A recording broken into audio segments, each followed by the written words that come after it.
25 भाषा में रामायण का अनुवाद हुआ है, अलग अलग नामों से है वो। तो जो भी रिसर्च हुए हैं आमतौर पर अभी तक या अनुवाद हुए हैं वो भाषाओं के हैं। हिंदी साहित्य में काफ़ी रिसर्च है इसके, लेकिन हम अगर बात इससे थोड़ा हटके करें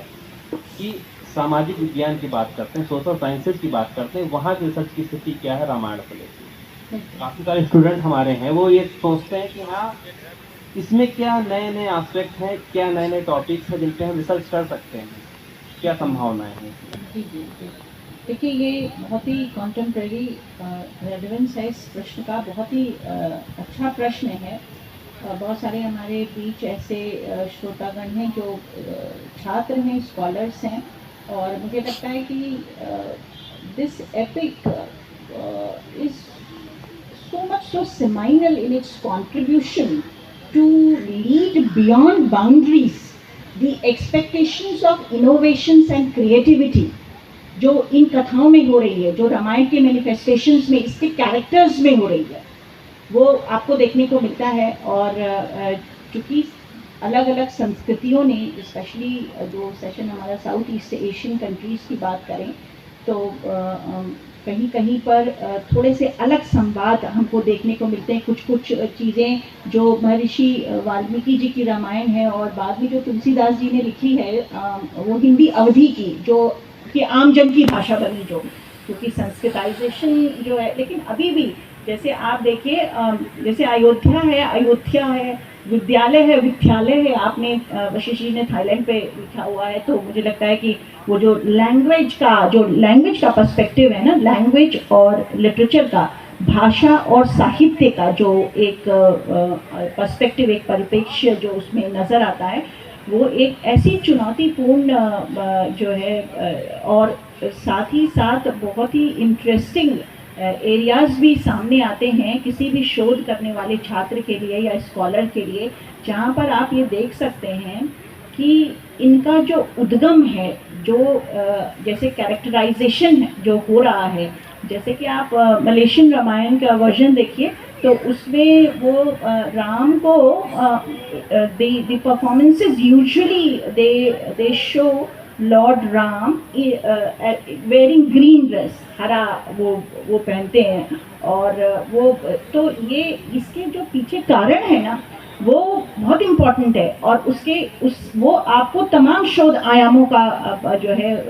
परिप्रेक्ष्य प्रस्तुत करते हैं। आप उसको समझने की कोशिश करिए और उसको ये देखिए कि उसमें किस तरीके से प्रकृति के मर्म को समझा गया है। जैसे कि इवन रामानंद सागर जी का जो रामायण, क्योंकि हमारे आम जन ने तो उसी से बहुत कुछ आत्मसात किया है राम कथाओं के बारे में और राम के चरित्र को जो समझा है, तो उसमें अगर हम ये देखेंगे तो अगर हम वहाँ देखें तो वहाँ पर एक ऐसा दृष्टांत आता है, एक ऐसा सीन आता है जहाँ पर जब वो साउथ की तरफ वो स्पेशली जब वो सीता जी को की खोज हो जाती है कि वो वहाँ अशोक वाटिका में हैं और जो है वो अब समुद्र पर वो जो राम सेतु बनाने की बात हो रही है, वो जो पार्ट, वो जो दृष्टांत आता है, उस समय हनुमान जी एक ऐसी जगह पर आते हैं जहाँ पर जो स्वामिनी है, जब वो इस, जैसे आपने कहा कि वो आर्मी बना रहे हैं अपनी, वो आर्मी उनकी बन रही है, तो वो आर्मी को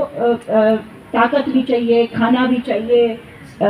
लड़ने की, तो वो जब उस जगह पे पहुंचते हैं जहां बहुत ही स्वादिष्ट फल हैं, बहुत ही स्वास्थ्यवर्धक वातावरण है, और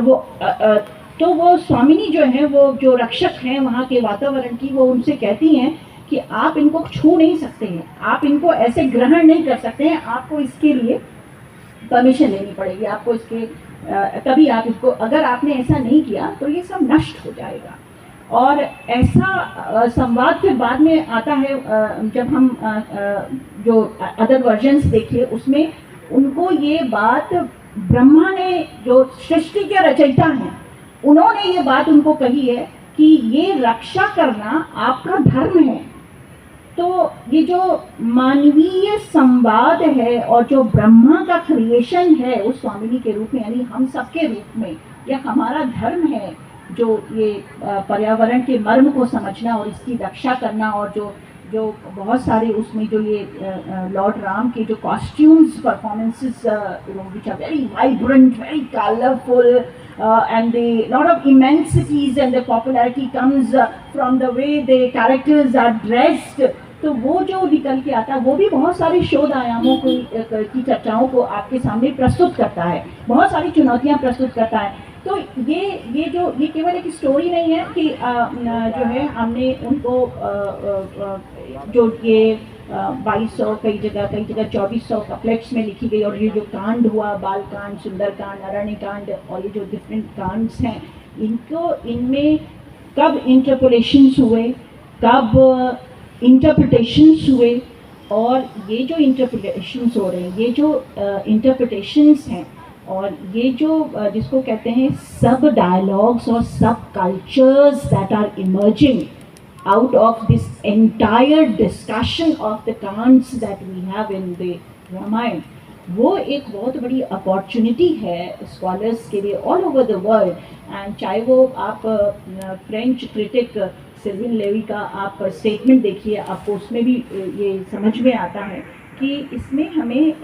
तमाम शोध के आयाम नज़र आते हैं। और आपने भी जो बात कही कि पॉलिटिकल जो इसका सिनेरियो, पॉलिटिकल व्यूज़ जो है, तो मैं मैं इसको ज़्यादा पॉजिटिव जिसको कहते हैं, इसका एक जो सार्थक स्वरूप है उसको देखती हूँ। वहाँ पे देखिए क्या होता है कि जैसे हम लोग यूनिवर्सिटीज़ और स्कूल्स एंड कॉलेजेस में इंटरनेशनल स्टडीज़ के अंदर आप हार्ड पावर और सॉफ्ट पावर डायलॉग्स पढ़ाते हैं। तो रामायण जो है, जो राम कथाएँ हैं, जो इसके परिप्रेक्ष्य हैं, जो इसके संवाद हैं, जो इसमें डांस फॉर्म्स हैं, जो माइम है, जो पेंटोमाइम है, वो जो सामने दिख रहा है, उसमें मुझे लगता है कि आपको यहाँ पर ये एक सॉफ्ट डिप्लोमेसी की तरह यूज़ किया जा रहा है, और यूज़ करना चाहिए, so that you can connect the entire world, and that is an opportunity that Ram कथाएँ